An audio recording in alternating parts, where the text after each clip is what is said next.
Okay, Radhe, wonderful. Radhe. All right. So this is what has happened. My laptop has lost audio. So I'm, connected through my mobile, Bluetooth, and screen share would be here. So hopefully everything works out. So Radhe Radhe, good morning, good evening, everybody. A very warm welcome. Let me share my screen and we will get started. We are doing anger management, and today we are going to explore some more facets of anger management, especially how it impacts so many different aspects of our life. Okay, so let me share my screen. We will get started by invoking the blessing of God and Guru. Let's get started. All right. Gurur Brahma, Gurur Vishnu, Guru Devo Maheshwaraha, Guru Sakshat Parabrahma, Tasmai Shri Guruve Namaha. Vasudeva Sutam Devam Kamsa Chanuramardanam Devaki Paramanandam Krishnam Vande Jagadguru. Krishnam Vande Jagadguru. All right. Good morning, good evening again, all of you.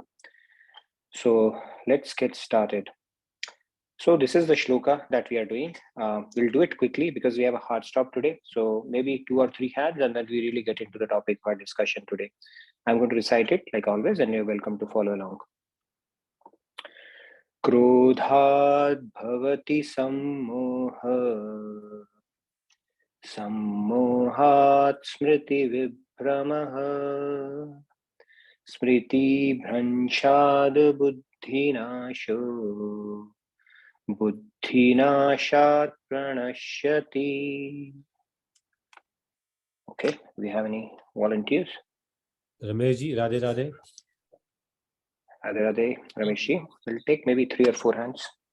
Okay.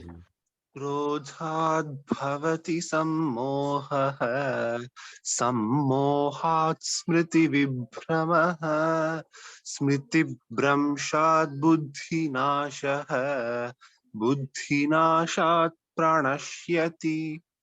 Very nice, thank you. Thank you. Samji, Radhe, Radhe, Radhe. Radhe. Radhe Radhe. क्रोधात् भवति सम्मोहः सम्मोहात् स्मृतिविभ्रमः स्मृतिभ्रंशात् बुद्धिनाशो बुद्धिनाशात् प्रणश्यति. Very nice, Samji. Radhe Radhe. Okay, let's take maybe 2 or 3 more hands, and then we'll get started. Uday Kumarji, Radhe, Radhe. Radhe Radhe. क्रोधात् Radhe Radhe. भवति सम्मोहः सम्मोहात् स्मृतिविभ्रमः स्मृतिभ्रंशात् बुद्धिनाशो बुद्धिनाशात् प्रणश्यति. Radhe Radhe. Wonderful, very nice, Radhe Radhe. Udayji. All right, 2 more hands. Payalji, Radhe, Radhe. Or 3 more hands we Radhe can Radhe. take. Radhe Radhe, Payalji. क्रोधाद् भवति सम्मोहः सम्मोहात् स्मृतिविभ्रमः स्मृतिभ्रंशात् बुद्धिनाशो बुद्धिनाशात् प्रणश्यति. Radhe Wonderful, Radhe. very nice, Radhe Radhe, Payalji. Okay, we can take 2 more hands, then we'll get Sunilji, started. Radhe, Radhe. Radhe Radhe. Radhe Radhe. Bhavati sammoho sammohat samriti vibhramaha samriti bhranshad buddhinasho buddhinashat pranshayati. Radhe Thank you, Radhe. Riyaji. Last but not the least, 1 more hand. Thank you. Radhe Radhe. Radhe क्रोधाद् भवति सम्मोहः सम्मोहात् स्मृतिविभ्रमः स्मृतिभ्रंशात् बुद्धिनाशो बुद्धिनाशात् प्रणश्यति. Radhe Thank Radhe. you, Riyaji. So let's get started then. So 2.63 is what we are doing. It says Lord Krishna is telling how anger unfolds. Anger leads to clouding of judgment, which results in bewilderment of the memory. Memory is bewildered, intellect gets destroyed, intellect is destroyed, one is ruined. Although it's happening in nanoseconds, but a lot is happening that we need to be aware of. Now let's get started in today's discussion. By the way, Guru Purab, happy Guru Purab to all of you. Let no man in the world live in delusion. I love this one. Without a guru, no one can cross over to the other shore. Very, very important. 4.34 is when we are going to look at it from Bhagavad Gita. The same question Arjuna asks, and Lord Krishna says, Tad vidhi pranipaten pariprashnena sevaya. You go and surrender your intellect to a guru, and then he will take you across the ocean of Maya. So the spiritual ABC of your spiritual journey would start when you surrender, when you have found a true guru in your life. Without a guru, it's all intellectual gymnastics. The journey cannot go. You cannot do it solo. It's very simple. So another one I loved is even kings and emperors with mountains of property and oceans of wealth, if you compare it, they are not even equal to an ant who does not forget God. So the real prema dhan, a real dhan is the remembrance and love for God. Remembrance and love for God is the real wealth, spiritual wealth that we acquire. Rest all will remain here, right? There's a share that is दुनिया में क्या कमाए क्या हीरे क्या मोती, but क्या करो यारो कफन में जेब नहीं होती. So the real wealth is whatever spiritual assets you build, rest all remains here and counts for absolutely nothing. Yes, Samji, you had something?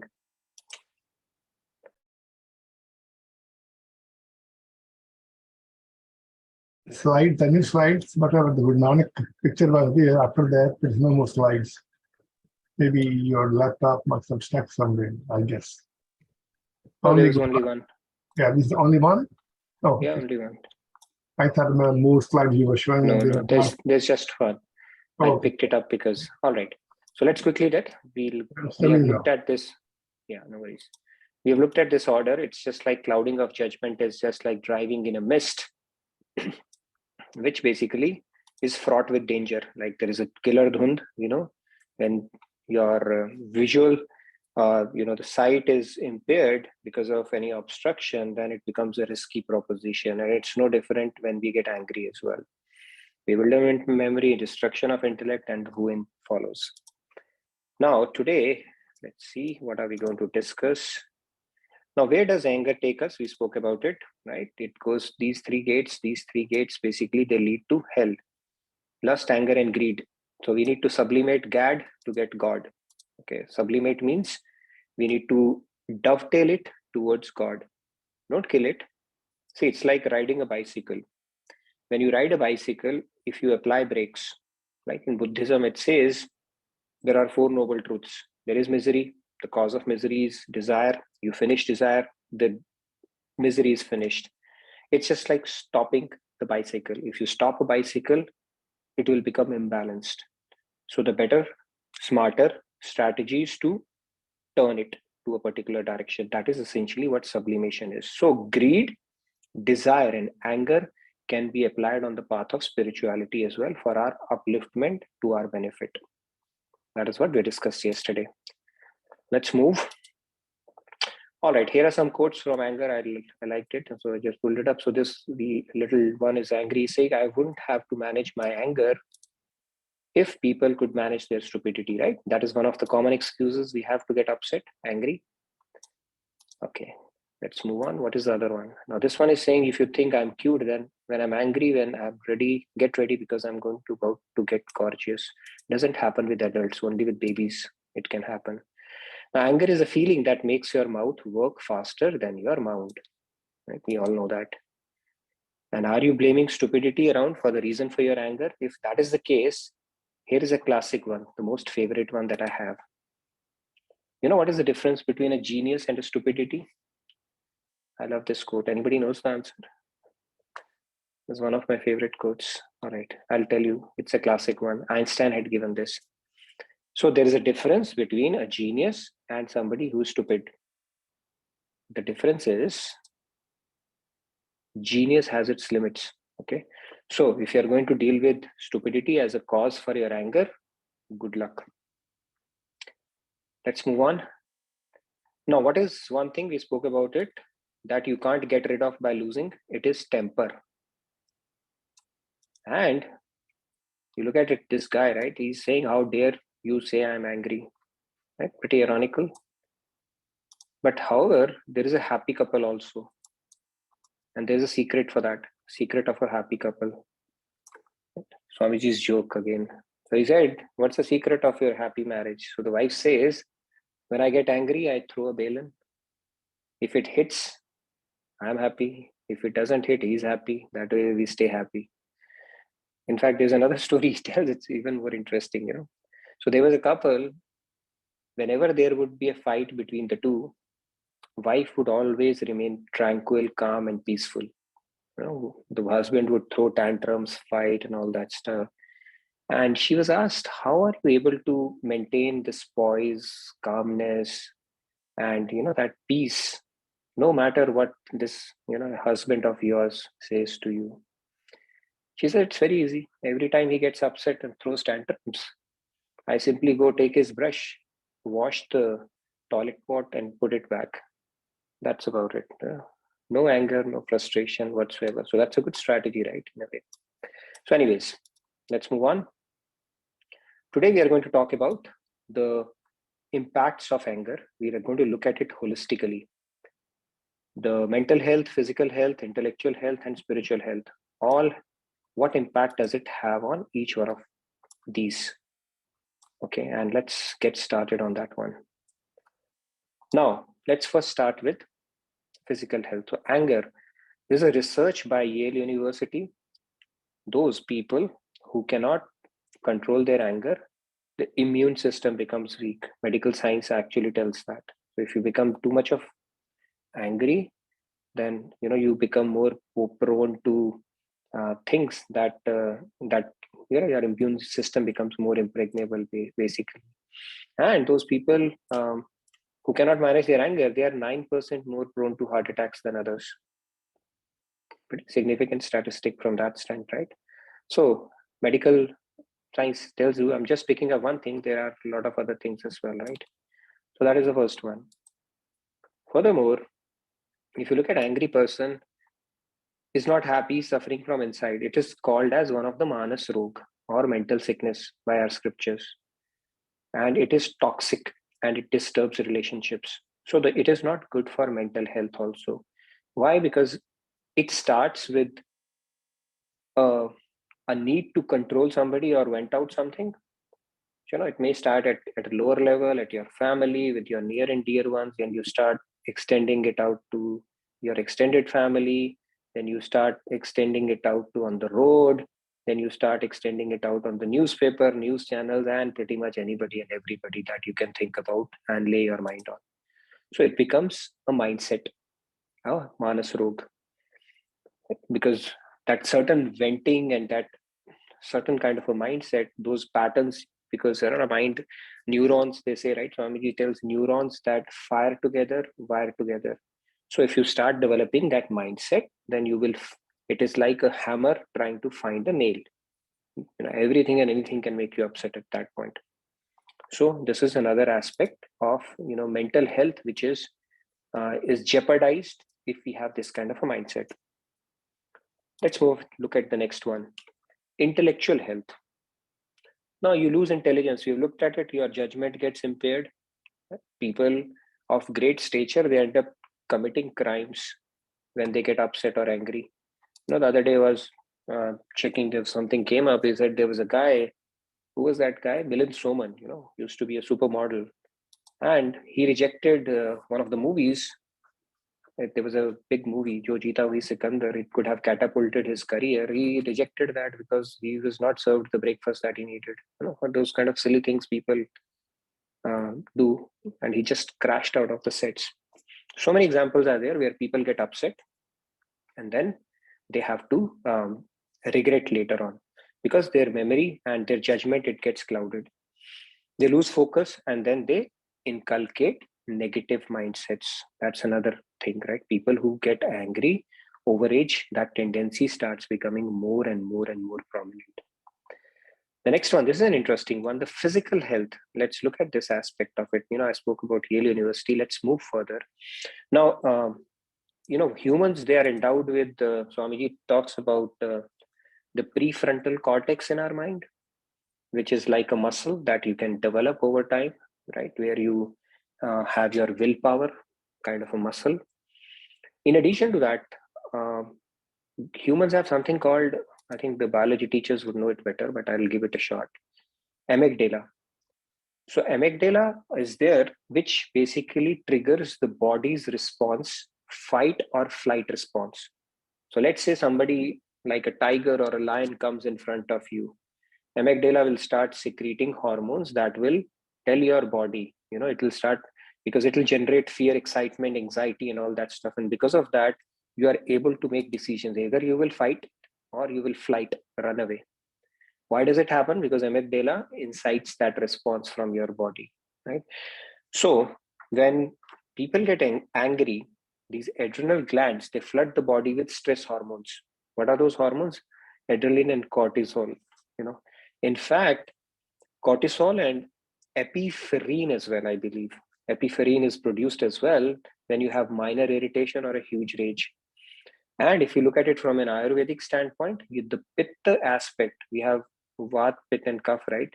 The Pitta aspect, it becomes basically the body gets heated, and that starts, the imbalance gets created in your body as well.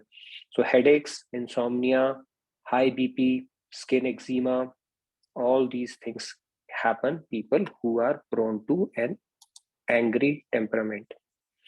And the brain shuts blood away from the gut and towards the muscles when amygdala is active, because it's preparing the body for some kind of a physical exertion at that point. So if your heart rate, blood pressure, and respiration, you keep them at an elevated state always, you can only imagine what will happen to your body at that point.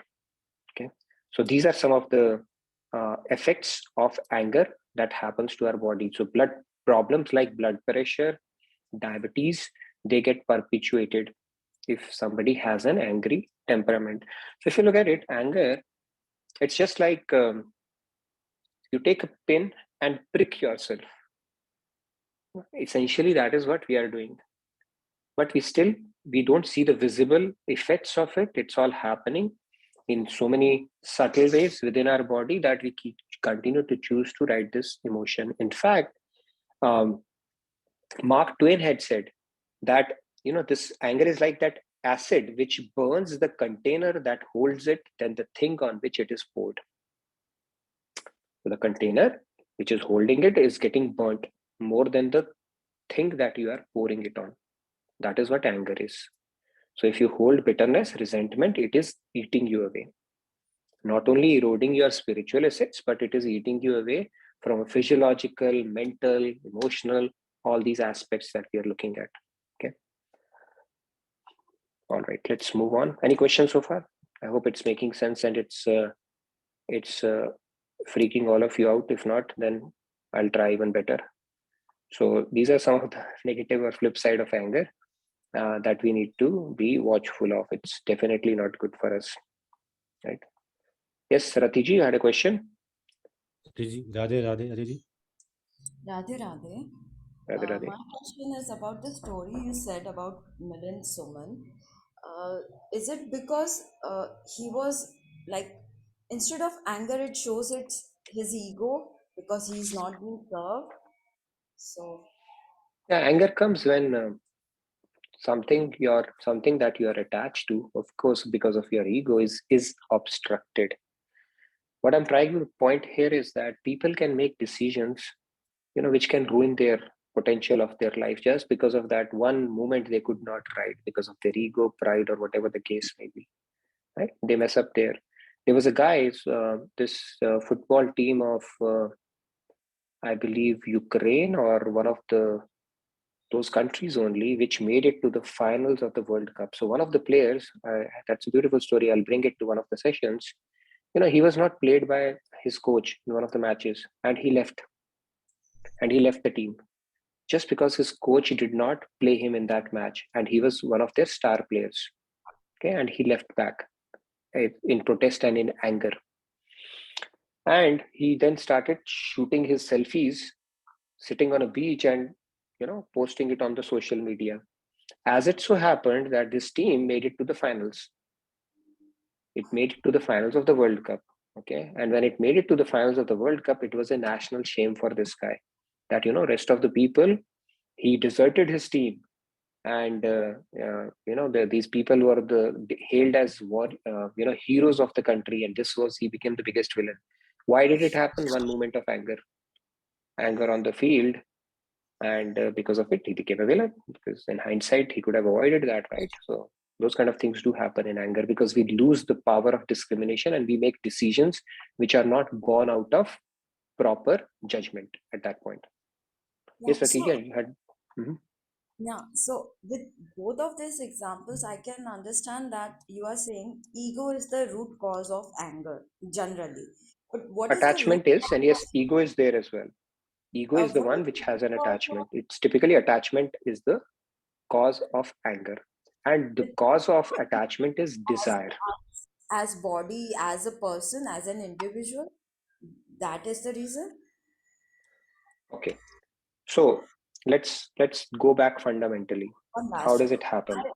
yeah, the last question is then what is the reason for revenge? When we are in so much hatred that we want to take revenge, what is the reason for we are so angry, we are so furious with the person, the rage in us, it's like driving us to kill that person. What's the reason for that? So it's typically anger comes when your attachment to something is impeded. Attachment comes because you have a strong desire, and desire is there because you are intellectually convinced this is going to give me happiness. So it's all unfolding subtly, right? You may have something that you thought you absolutely need to get it. Somebody obstructed it, you have anger, and you may even have revenge for that. So it's all happening because you thought this thing is going to give me happiness and I deserve it and I must have it. People become obsessed about people as well, right? Why? Because you contemplated deeply on that thing and said, this thing is going to give me happiness. This thing is going to give me happiness. Now you have an attachment. Now attachment, if it is obstructed by somebody, it results in anger. And that could manifest in form of revenge, all these negative emotions. But fundamentally, it is a fact. And why do you have a desire? Because you're seeking happiness. Do you have a choice not to seek happiness? No, you don't have. Everybody is seeking happiness.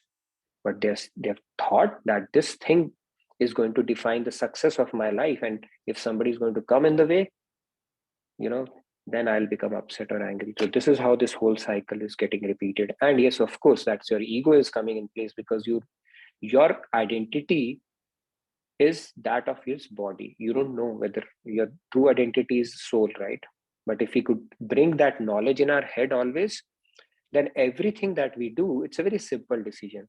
Am I doing it for my soul or am I doing it for my body? Just because we associate our identity with our body, mind, and intellect because of the false ego, that is why we succumb or fall to these emotions. That makes sense? I hope it does. So yes, ego is there. That false ego is there because we associate ourselves with this mind-body complex, and then we start thinking, the things that will give happiness to this mind and body, not to the soul. If we could actually bring that knowledge via soul, it's a very easy decision. Is thinking like this uplifting my soul, keeping my soul where it is, or downgrading it further?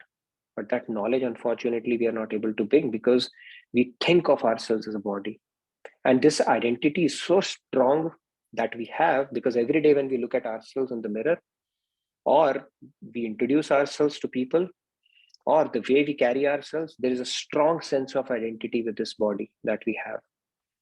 So much so that even when we die, it is said that when astral cord is cut, the soul looks at this body and it needs about 3 days to get that closure. That's why we have those ceremonies.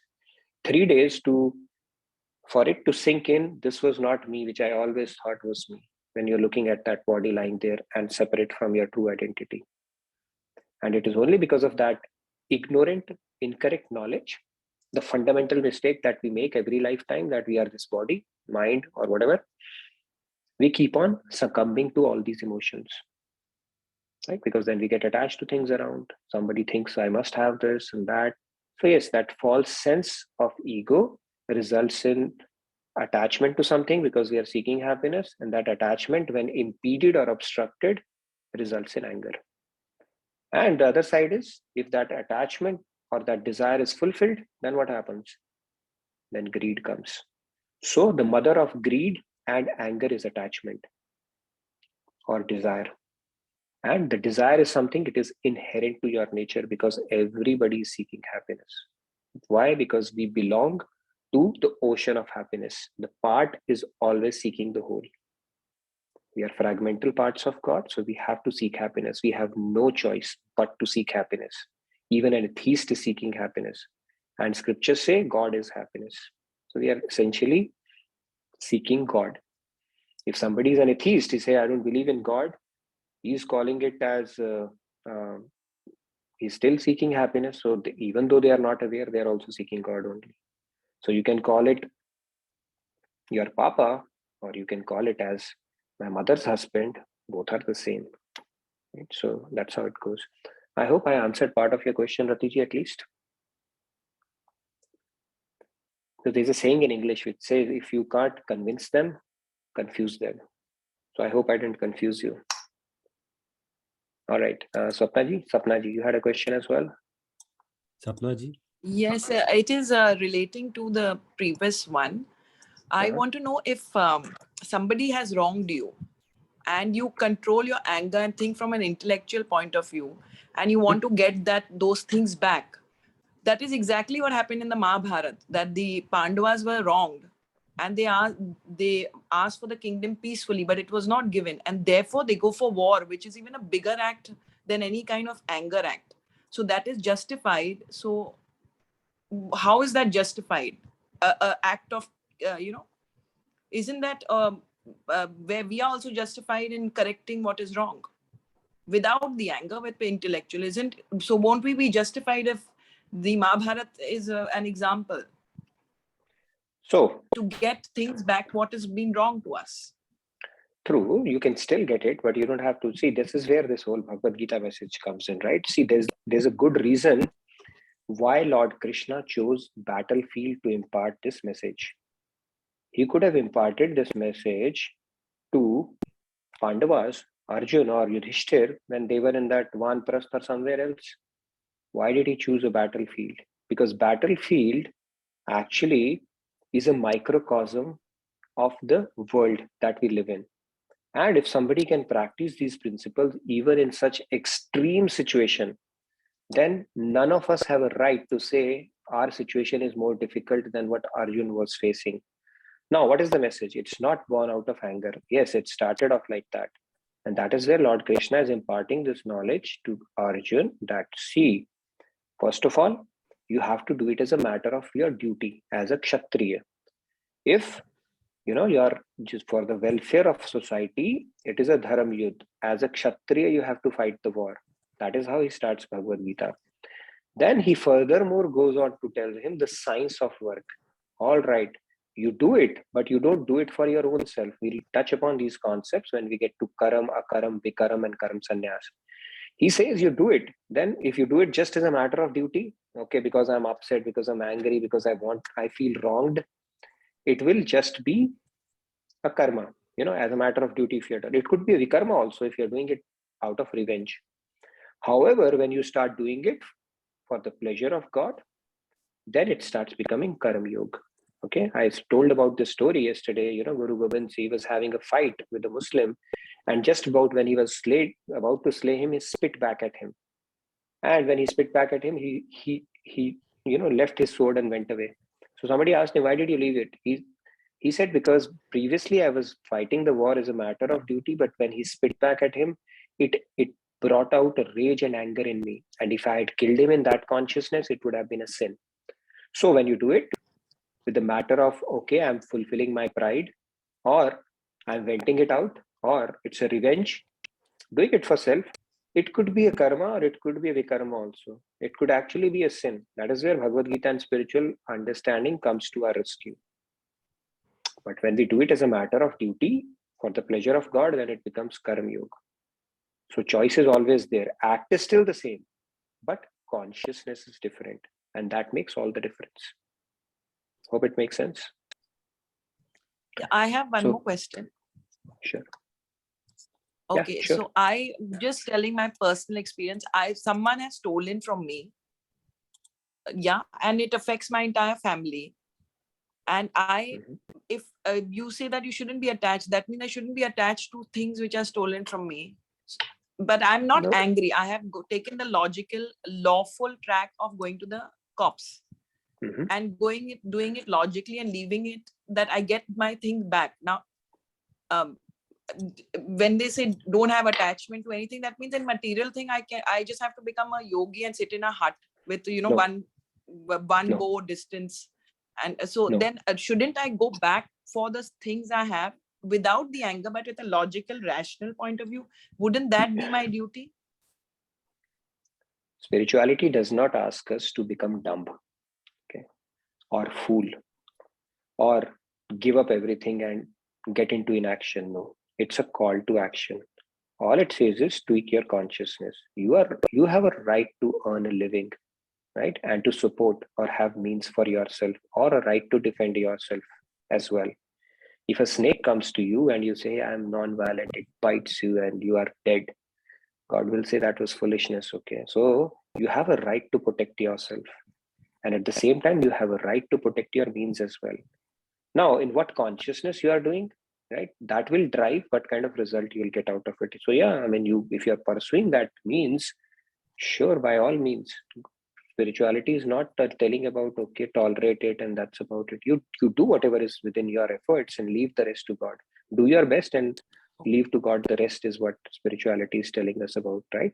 But all it is saying is purify your intention behind every act that you do. And if you're doing it with frustration, bitterness, resentment, vengeance, anger, then you are not actually doing yourself a favor, is what spirituality is telling us, nothing else. Purify your intention. That's all God is saying. Do whatever is needed. Understood. Nobody's stopping us from doing Understood. Understood. So Yeah. inaction is not propagated. You have to take No. your action, but with a Yes. clearing of your emotions as much as you can. Yes, purifying your intention behind that.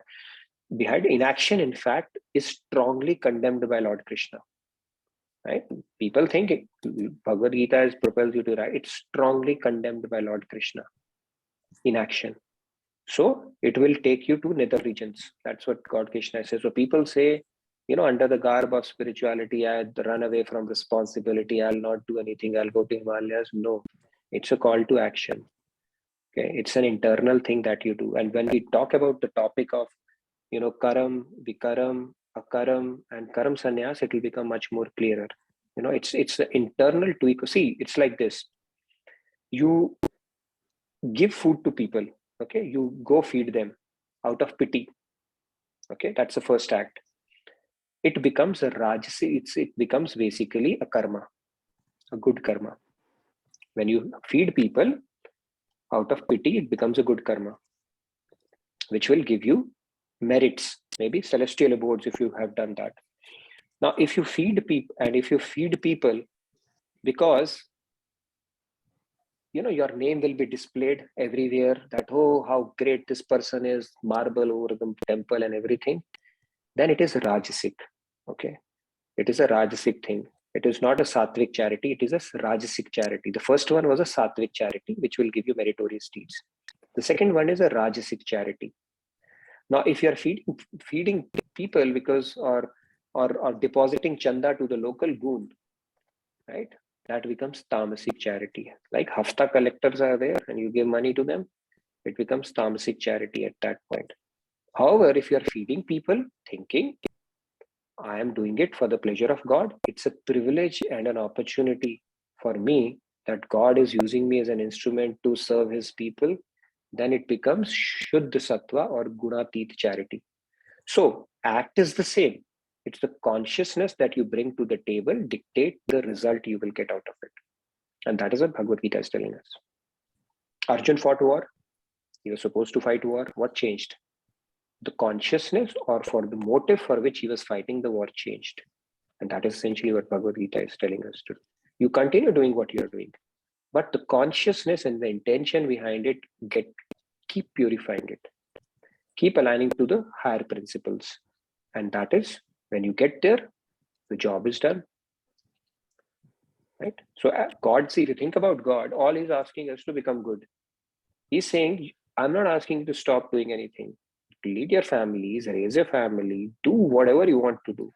Whichever station of life you are in, you do it to the best of your ability. Just start tweaking the consciousness behind it. He's not asking for anything else. That itself becomes difficult for us because our mind is so tuned to serving our own ego, enjoying it for self, and doing the binding karma in the process.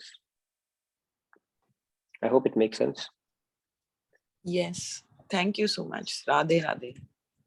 Radhe Radhe. Thank you. So yeah, this is where I think Bhagavad Gita is, you have to look at it in perspective, and it's misunderstood. People think Bhagavad Gita is a call to an action. It will make you Baba. And then I started talking about Krishna, all people around me, they were like freaked out. He said, your son is going to become a Baba now and this. And then I used to tell them, if it happens, it is a one lifetime opportunity, but it's not everybody's cup of tea. You cannot, jump from primary to doctorate or postdoc just like that. You have to go through all the lessons, and then you are eligible, or when you have truly developed detachment from inside. It's not an external thing where somebody changes their clothes, starts wearing saffron clothes, and grow a long beard and they become a sannyasi. No, it's an internal matter. And that level of detachment, only God and Guru can judge. We cannot take a call on that. And in fact, if we do that, take that call prematurely, we are neither here nor there. And that is what Lord Krishna is strongly recommended. In fact, he says it's better to do your duty imperfectly rather than imitate somebody else's duty perfectly. Okay. Arjun was asked the same question to Lord Krishna. If the goal of life is God realization, why are you asking me to take the trouble of fighting the war and taking the blood of my relatives on my hand and stuff like that? And that is where God starts giving him the lesson, starting with the duty and, and in what consciousness you need to do and continue doing what you're doing. And then he's told him that your nature pravritti is something that will drive you. If you're a Kshatriya, as you would have seen, we have a nature, right?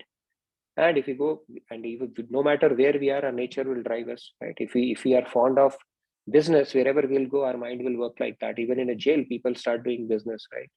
And if you're fond of giving gyan, no matter where you are, you'll find 4 people and start doing that. And if he's a Kshatriya, he said, even if you go to forest, you will find 4 people, make a small army and start fighting people around. So it's better to act in accordance with your gunas, perfect it, as opposed to thinking I'll become sannyasi and run away from my responsibility. So Bhagavad Gita is a strong call to action in proper consciousness. All right. So how much time do we have? All right, we have a little bit of time. So tomorrow, I think we'll not be able to do justice to that because we need to get into some tools. So these are the things: suppress, express, or process anger is what we are going to talk about tomorrow. Anybody has any other question or wants to add any color to that, where they may have a point of view around, it's better to suppress it, or it's better to express it and get over with it, or it's better to process it. Anybody has any thoughts around that?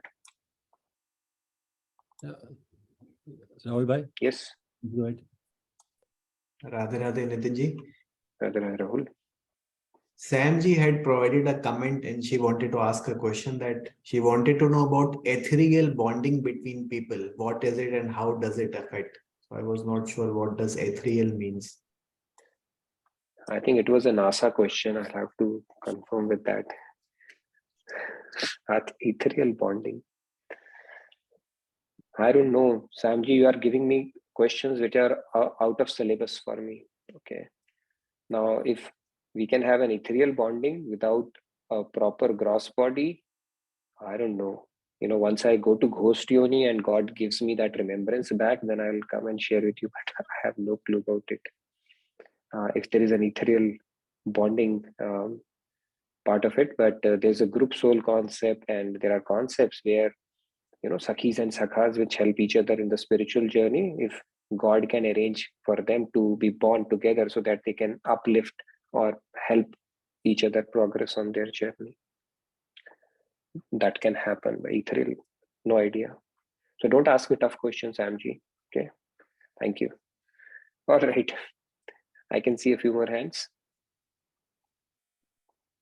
Champa ji, Radhe Radhe. Radhe Radhe Champa ji. Radhe Radhe, can you hear me? Yes, we can hear you. After attending your classes, we understand that we have to process our anger. But before that, we have completed so many wonderful years of our life, no? So when I used to be in 20s, we had girl children had no sort of,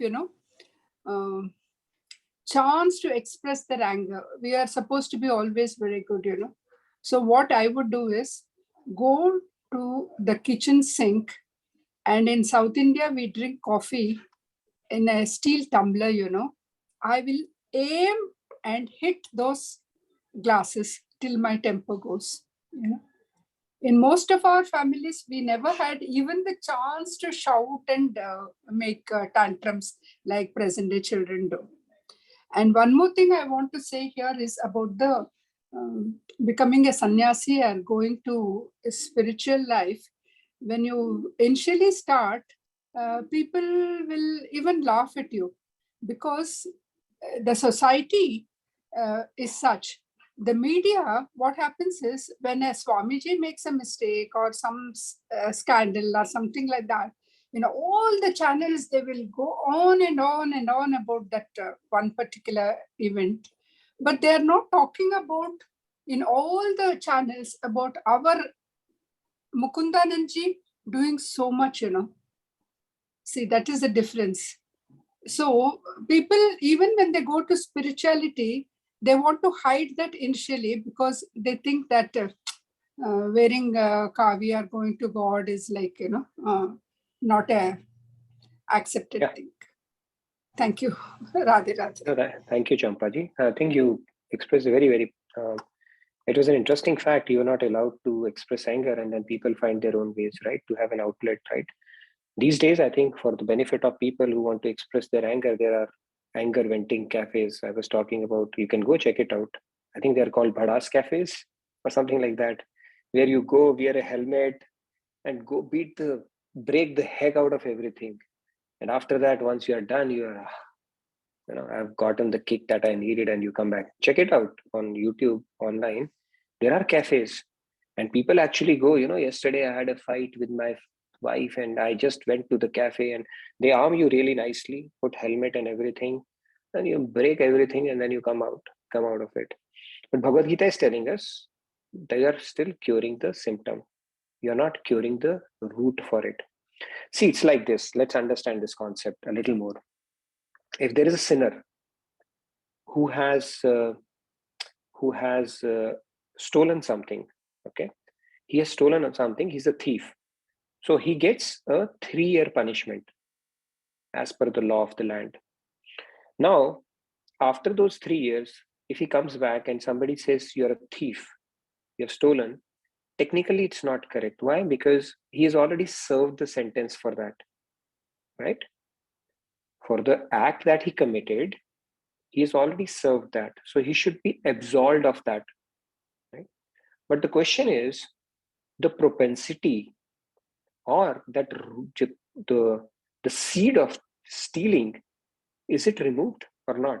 It's quite possible that when he was serving his last month in the jail, he might already be planning, next time I'm going to go really big so that if I'm caught, I'll get a good lawyer and get out sooner. He might still be planning about another big robbery. How do you take care of that seed is the key. So punishment is just like symptomatic treatment. Similarly, all the techniques that we're talking about, venting out our anger, going to cafes, or changing our status to break a relationship. All that is just a way of venting it out, treating the symptom. But how do we truly cure it from the root is something we will talk about tomorrow. We will get into some of the symptomatic tools we can employ in our day-to-day lives to deal with anger. And then we will look at some of the more lasting, which will directly hit the root and take care of it from the root itself. So we will talk about those tomorrow as we discuss express, suppress, and process aspects of it. We can take a few more hands since we have time. Any announcements that we have to make? I know Swamiji has a tour coming up, so I'm telling you, it's a golden opportunity. When he's in Delhi, just go and meet him. Do not miss out on that. And if you have not registered for his retreats in India, do that. Okay, next time probably we'll plan for a daily wisdom get together in one of his retreats. But regardless, do sign up for his retreats, I would say. Any other announcements before we can take some hands? No, And that's it. I have posted the chat in the chat window, his family schedule in Delhi, in India. And wonderful. We have a question from Priya B. She's asking, in anger management, can we suppress emotion and express for clarity to process a resolution or cure anger? We'll talk about the framework. What are the different possibilities? So we'll go it analytically. Okay. Is it something, how important that relationship is for you, or what is that? And we'll try to box it into some kind of a framework and see how it can be employed in the particular context that you are in. It's a very contextual question. So let's talk about it a little more tomorrow when we get into some of the specific tools around it. So hopefully it'll get addressed as part of that. If not, we can talk separately as well. Okay. See, I'm not an anger management expert, okay? I get good anger as well, but at least we can come up with frameworks and try to get better at it, right? So the more angrier I get, the more interesting my jokes become. That's what I've seen, okay? You've seen some people, they start laughing a lot. So my jokes, they start becoming more and more sarcastic at that point. So anyways, let's hear from some of the other hands as well. I have posted the links for the community portal and the WhatsApp group. Please join the portal so that we can facilitate your questions. You can interact with the fellow people around there. Yes, please do. Shyamji has said, not because of that, but I'm telling you, if you join that, it will change your life forever, okay, for good. Because such amazing body of knowledge is being built. If you look at some of the poems that are created, some of the guitar performances, some of the sketches, and some of the thought-provoking questions that people post, our young task force that we have, it is mind-blowing. So it's a good investment of your time if you check it out. Plus, I'll be posting resources, the videos now on the via our portal. So for you to access that, you have to be on the portal. That's another incentive for you to go to portal. And if you're fond of Facebook, just go and share the post and like. And there's so much to do that for our kitty and otherwise as well. Okay, so you name it and we are there. Yes. Thank you so much. Let's take a few more hands. Sandhya ji, please go ahead. Radhe Radhe. Radhe Radhe Sandhya. Long time. Yeah, long time. So this is around handling people around you who do not have this benefit of attending this class, right? And we can't at the run time explain them that what is the root cause, why are you getting angry, and so we have to literally handle them at that very time. So I would really want to learn from you how to handle those situations. Everybody has their own game plan to handle that. There is no one size fit all kind of an approach, but tomorrow we'll talk about some of the tools, some of the best practices, so to say, that can help. Again, we have to take a call based on, is it a battle worth picking? If you really absolutely feel it's a battle worth picking, then to how far we want to take that with them, right? So I think it's a bit contextual. We can talk about it. We'll see if we can employ that framework. And if you puff up your cheeks with water for a bit, that helps as well. Okay, by the way, another tool that I learned. Just try that out for a few minutes. But yeah, there are people who get temperamental, and the more you speak, the angrier they get. So what do we do then, right? Before they become hostile. So let's talk about that as well. Yeah, we can talk about it tomorrow after you discuss the tools. Sure, sure. Yeah, we'll go through some frameworks and see how best they can be applied. Yeah. Well, thank you so much for all the inputs. And Manish ji, Radhe Radhe. Radhe, Radhe Manish ji. Radhe. Yeah, very wonderful session. I've kind of shared my story, so because I used to get angry a lot easily, so but we never want to suppress it because suppression, it just builds up, and then you blow up like a volcano. Yeah. And I've done that so many times. And then express, same thing. You know, you express it, but when you're angry, it's kind of, you don't know how to process it. You don't know what you're doing because it's like you're a completely different person. When you're angry, you have no control over yourself. So now I have learned some techniques that have helped me. I still get angry too, where I used to get angry all the time, but now it's once in a while. And but it's still a work in progress, and it probably always will be a work in progress unless we can dovetail our anger towards God, divine. Yep. Thank you. Radhe Radhe. Thank you, Manishi. Yeah, I think we're going to have a fascinating discussion tomorrow on this topic when we get into some of the tools and see what has worked for you, right? Expressing and venting it out is something we need to all get better, because that's the path of least resistance, right? Just express it and get done with it. But spirituality is telling us things that where we have to swim against the tide, right? Otherwise, what's the point?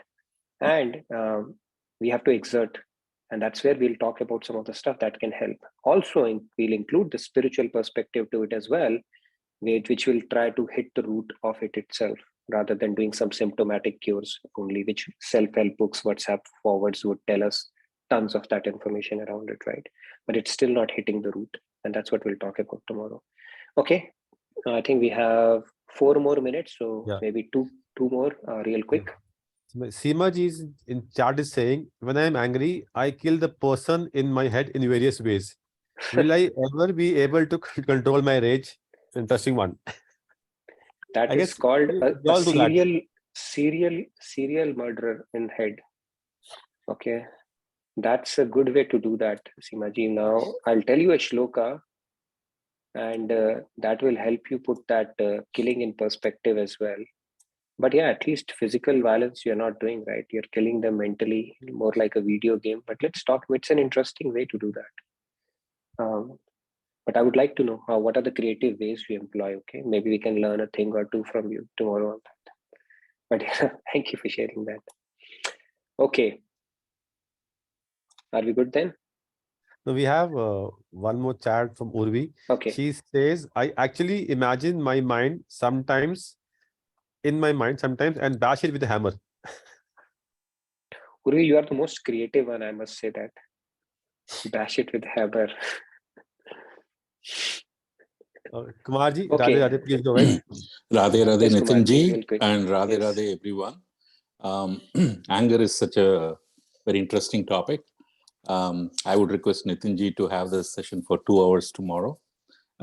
Having said that, tools, right? Regarding Champaji's, this one, yes, in the previous generation, I think women had less chances to express anger. So I don't know whether this is going to make her happy that in the current generation, anger has become an equal opportunity employer. So women can also show anger. Yeah. So they can show anger, and more often than not, again, whether anger is justified or not is a different thing, right? Yeah, but Kumar, 2 minutes, real quick. Yeah. Sure. So basically, what I'm saying is, yes, anger will be the last to go, right? Because it's connected to the ego. So we have to keep working on it. But one suggestion is not to take immediate action. This has helped me because when I get angry, I'm like, wait, I don't need to do anything right now. So calm yourself, move away from the situation in any way possible, and then think about it later on. Afterwards, your anger is usually gone, right? Then you'll be able to think carefully, because when you're angry, your intellect is diluted. So we'll discuss more tomorrow. Thank you, Radhe Radhe. Sure. Thank you, Kumarji. Very true. And in fact, in addition to anger, I think I'll take 1 minute and then we'll pass it on to the next class. Anger, when it coupled with hunger, it become hanger, right? Even more dangerous. And there is statistically proven that judges, when they pronounce, if you look at all the records of the punishments that have been meted out by judges, when they do it before noon, they are much more severe, as opposed to when they have pronounced it after their lunch, because they are not only upset but also hungry. So when you become hungry, the anger increases even much more. One of the triggers we have to identify as well. I know I can see a few more hands, but we have a hard stop because we have a book club coming up. You can stay back for that. So I'll hand it over to Sunil Bhai and Ajay, and I look forward to seeing you tomorrow for continuing our discussion with the tools and how to tackle this interesting enemy that we have to deal with perpetually. Thank you, everybody. Radhe Radhe. Nitin Over bhai, to you you, have to Sunil make Bhai and co-host. Ajay. Ajay bhai, Nitin bhai. You Oh, have I to need make to make. co-host. You have the privilege today. Yeah, please do the honors. Okay. All right, there you go. Thank And you I'll so make much. it to. Host also to Sunil bhai. Okay, I've done that. Host privilege also, Nitin bhai. Okay, You have I've to made host. Ajay as host. Yeah, thank you so much. Nitin bhai. All right. Okay, thank you then, everybody. Over to you. You have made Ramesh host. You have made Ramesh ji the host. You have to make. Me Okay, host. sorry. I'll have to ask to Ramesh ji. Yeah. Ramesh ji, can you hear me?